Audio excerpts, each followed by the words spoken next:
Welcome, Muggalachis, to the grand recap of Harry Potter and the Sorcerer's Stone, the movie that introduced us to a world where owls play the role of mules for the plug, a bank run by greedy goblin goofies, the three big G's that'll hate on you like they ain't holding on to your money and quick to stare at you like you broke. And the children are habitually line stepping, constantly getting themselves into dangerous, jackassery at its finest situations.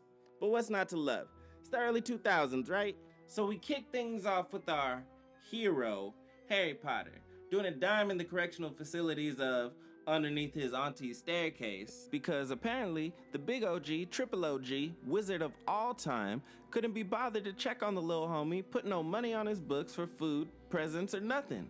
His COs, aka relatives, aka biggest haters in the world, aka the Dursleys, can't stand this little boy's guts, constantly threatening him with lockdown and no food for a week. Consistency is key, folks. It's little boy Pigly's birthday, and it looks like Christmas in an old Coca-Cola commercial, minus the snow. They're about to pack up and go to the zoo, where Pigly is already up to no good, running around bothering paying customers, and more importantly, a big-ass snake that seemed to be just minding his own business, honestly. Bro leaves and Harry is left alone talking to himself, saying the snake doesn't understand him anyway, but the big homie snake lifts up like, "Who you talking about, punk ass little scary ass little boy?" Anyway, but he keeps talking, and the snake thanks him for springing him out the joint. Harry's trying to explain like that's not what happened, but Unk's not believing him. And I know they're thinking, why us? All them powerful wizards, all those wicked witches, all that magic, he couldn't stay at any of y'all's cottages? Like, damn, bro, somebody killed my people that y'all are scared of, but we'd be a better fit. Okay, I bet. Then, letters coming in, sounding like the money counter at Pablo's mansion. And it's mad letters, I know, but at a certain point you have to ask yourself, is this the best way to do this? Are these magic people just messing with these humans? Cause it's funny? Kinda messed up, but alright. I'll try to tell Harry he's a wizard, right? And the COs, aka the Dursleys, naturally freaking out like a black cat stepped on a crack while looking at itself in a broken mirror, spilling salt everywhere like Big Mama at the cookout. They try to run, they do, but real talk, how is the letter so specific with the underneath the staircase? Where's Olivia Benson when you need her? I promise we need her on the case pronto ASAP. Then boom! In bursts Hagrid like the Kool-Aid man talking about, "Oh yeah!" A giant bro who looks like he keeps a stable of My Neighbor Toto bros somewhere, but he knew it was a special occasion, so he decided it best to slide in the fur, looking like he's wearing the whole damn bear. This dude is built like a brick house, but with the soft side, for the Amazon ladies. He's here to whisk the little homie Harry away. "You're a wizard, Harry. A rich one. And you don't know him yet, but my OG, triple OG, wizard of all time, Dumbledore, said he gonna break me off with some of that bank, so we gotta go, let's go. Oh yeah, happy birthday, here's your cake. I wouldn't eat that if I were you though. Long ride, you feel me, and I was sitting on it most of the way. Pigly, you have that. All power to you, you're stupendous, no notes. Seriously, Pigly's the MVP of not being a wizard. Just pure, unadulterated toxic. So off they go to Diagon Alley, the magical mall where they're selling magical blickies that choose you because apparently the grip don't match the drip matches the grip, robes, boots, books, and all that shit. And apparently because you're Harry, you've been wondering, this is where the plug got his owl? You always looked up to him a little bit, so you get an owl too. Harry buys a wand that somehow shares a feather with the guy who murdered his parents, so it's really some First 48, the psycho went back to the scene of the crime to give the victim one of his trophies type-ish. 5 minutes in. Like, damn. This kid's life is already a true crime podcast in somebody's mama basement waiting to happen. And then it's off to platform 9 3/4. A train station with a hidden platform because why make things easy for anybody? And real talk, what about the forgotten children who couldn't figure it out, just never got the information? And didn't just happen to meet magic people at the station? Gone Girl, Ben Affleck. On the Hogwarts Express, Harry meets the big homie Ron Weasley, a ginger kid. Family been, down, bad. But he knows how to keep a smile, which, go ahead, young. And Hermione Granger, she's smart, way out of Harry and the big homie league. Like, to be honest, I really don't know why she's messing with them.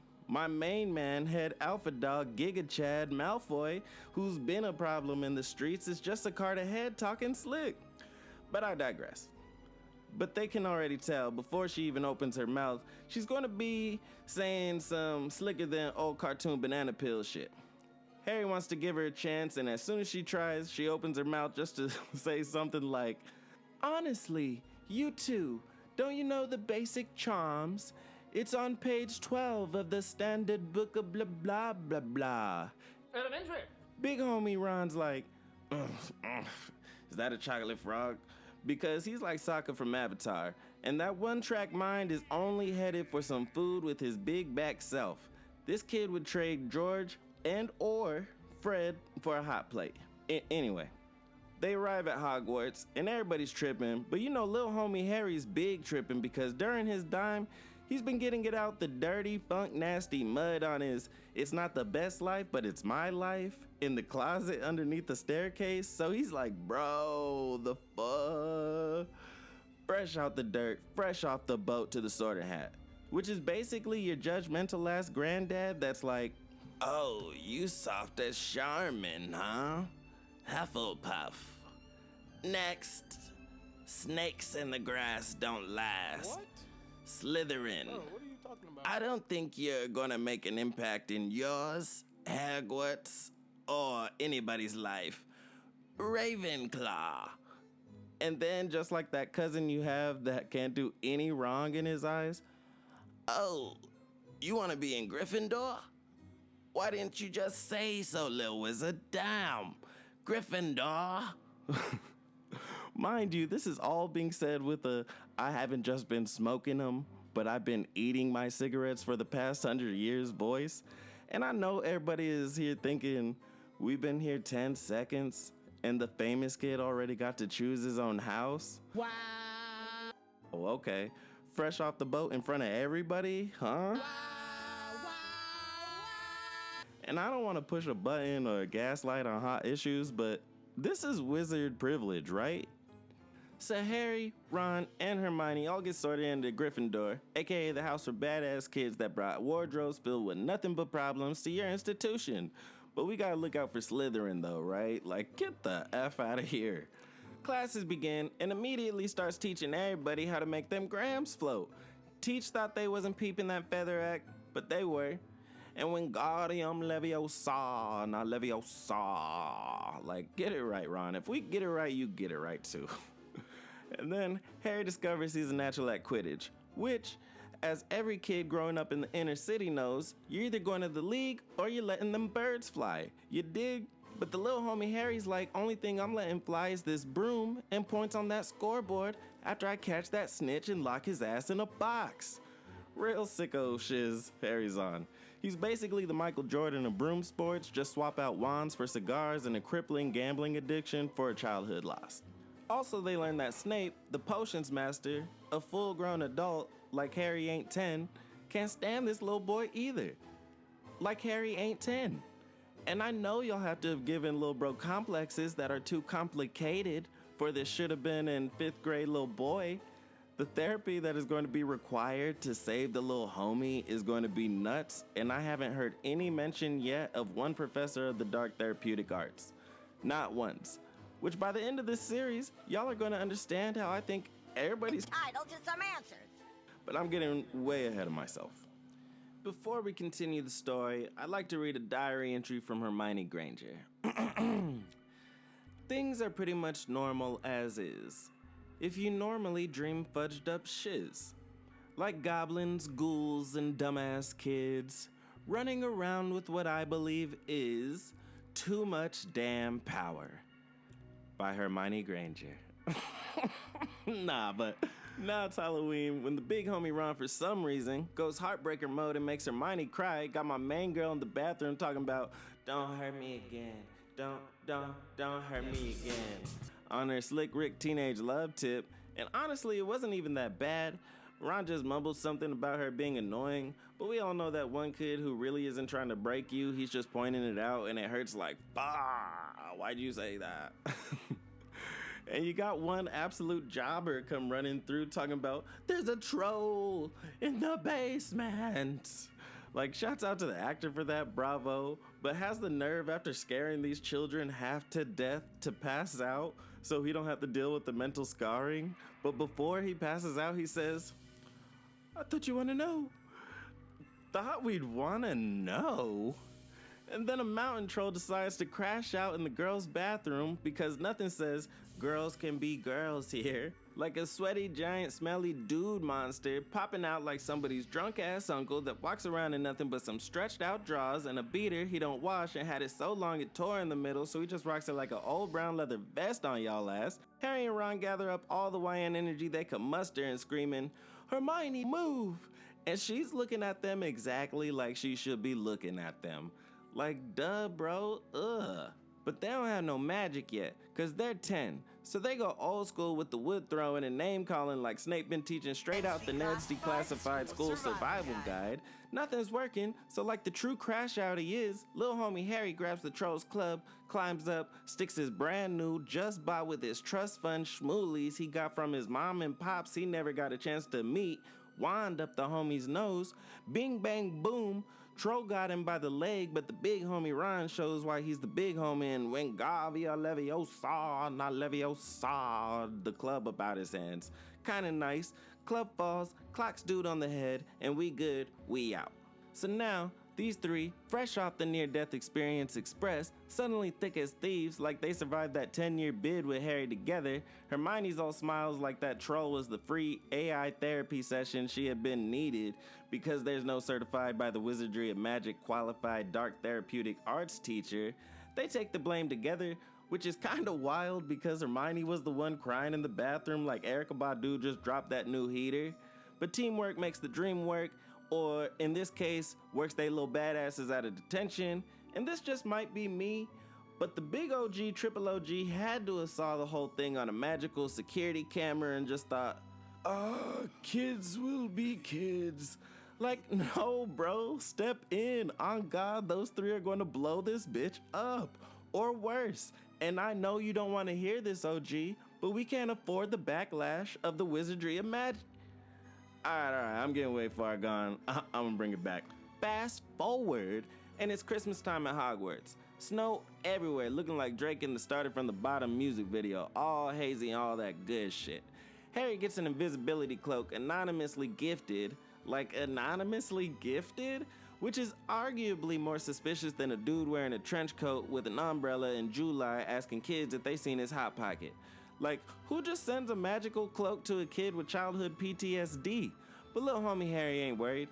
He's thinking stealth mode, a straight demon in the nighttime, probably already plotting. Naturally, first thing Harry does with the cloak is go snooping in the restricted section of the library, because what else are you gonna do with an invisibility cloak when you're a D1 crash out in a magic castle?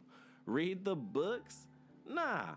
Pull up on Malfoy when he lacking? Maybe later. But he finds the mirror, which shows you your heart's deepest desire, and bro looks into it and sees himself in the big pimpin' video he saw in the joint. Nah, I'm fucking around. But Harry does see his whole family looking like they're about to drop the hottest mixtape in 1981 titled, Here's Looking at You. The fresh as fuck.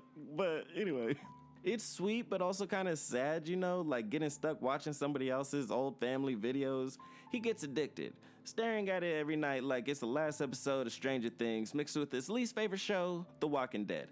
Big OG, triple OG steps in looking wise as hell, probably fresh off that smoke sesh with Gandalf, and tells Harry, the mirror ain't no good for you. Says it shows you what you want, not what you need. But I'm with little homie Harry, like, I want what I want. Don't be telling me what I need, cause mirror, mirror on the wall, you don't know me at all. You know what I mean? Like deep, bro, real deep. But also it's kind of like a subtle flex by Dumbledore about his own deepest desire being socks. Like, okay, I get it. You don't have to want for nothing. But I was living underneath a staircase in the burbs of England, you heard? Meanwhile, they low-key suspect Snape is up to something with the Sorcerer's Stone, lurking somewhere in the school. Why? I don't want to admit it, but he has been shady AF at this point. Always got that sneer, always docking points, looks like he hasn't cracked a smile since the Fonz was talking about. Plus, he always seems to be lurking. Just lurking. I know Professor McGonagall has to be thinking every day before work, please don't let this Mickey Vicky already be here. Please don't let this Mickey Vicky already be here. Please don't let this Mickey... Professor Snape, when'd you get in? They see him with a bandaged leg after the three-headed dog, Fluffy, who looks like Cerberus' chill cousin Chico from the West Coast, who been eating snacks with Day-Day's white homeboy from Friday After Next, tried to take a bite out of the Louis. Avi, they think Snape tried to steal the stone because... Obviously. Honestly, it's just kind of because Avi. Like, they don't have any real evidence at this point, but they figure it best to go after the stone first. Because apparently the adults in this school are about as reliable as Malfunction and Eddie from Futurama. So these 11-year-olds are like, I bet, we got this. Hold our butterbeer, bro. First obstacle, Fluffy. How do you get past a three-headed dog, you might ask? You put it to sleep by playing your friend's favorite podcast, of course. But Ron busts out a flute, and that's all well and good, but why does he have that? Never seen him working with Andre 3000. And the dog falls asleep like he just finished a full rack of ribs at the cookout. Schmoove with it. Harry also notices a harp, implying someone else had the same bright idea. Maybe Snape. Still shifty, still lurking as fuck. But next up, Devil's Snare. Some plant that tries to choke you out like you been mad late with the Donbot payments. Harry and Ron are flailing around, but Hermione, brains of the operation, remembers some light spell because apparently the solution to deadly magical plants is just a little light up and vibe up, you dig? And a little bit of common sense, which Ron and Harry. Then they gotta catch flying keys. Not just any keys, but a whole flock of keys with wings. Like, where did you get all these keys? And have you contacted the owners? Harry the Quidditch pro got this though. He hops on a broom like he's DoorDash's Dasher of the Month, snags the right key, the one with the broken wing because, of course, and they're through. Honestly, at this point, the security at this place is looking weaker than drunk dialing your ex in the middle of the night that you ain't seen since college, bro. Like, a kid on Are You Smarter Than a Fifth Grader would have whoever came up with these traps looking extra goofy. Next up, a giant chess match. Not just regular chess, mind you, but a life-size, you get taken out, celebrity deathmatch style chess match. Ron, surprisingly, is the chess master of the group. I don't know how. He's calling out plays like Madden, bro. Like Madden, though. But he has to sacrifice himself, taking a hit for the team like he's in the final seconds of that D-Rose game, getting tackled into oblivion by a giant stone knight. Respect, peace up, true G shit. Hermione is freaking out, but Harry's like, nah, he knew what he was doing. And Hermione's like, the fuck? When I'm old enough, I know who's not getting that McGonagall, bro. But Hermione gotta stay behind. Because in every adventure movie, the group has to split up like an episode of fucking Scooby-Doo. It's law, folks. Read your Bibles. I guess we better split up and look around. Harry enters the final chamber, and who does he find? Not Snape, who everyone was convinced was the villain because of Harry, but Professor Quill, looking nervouser than the fuck. Substitute teacher of the day, and guess what? Quill's been rocking Voldemort on the back of his head like a parasitic twin, like he had his very own Tomie. Underneath that turban looking like a lumpy potato was you-know-who himself, just mad chillin', talking big shit like, kill him, kill the boy. His mother was in shits and his punk-ass daddy was a bitch in middle school too. Talking big-ish through the back of Quill's dome. Voldemort looking like he got his ass kicked by his own toothpaste, like he said everything but the teeth. Wants the Sorcerer's Stone.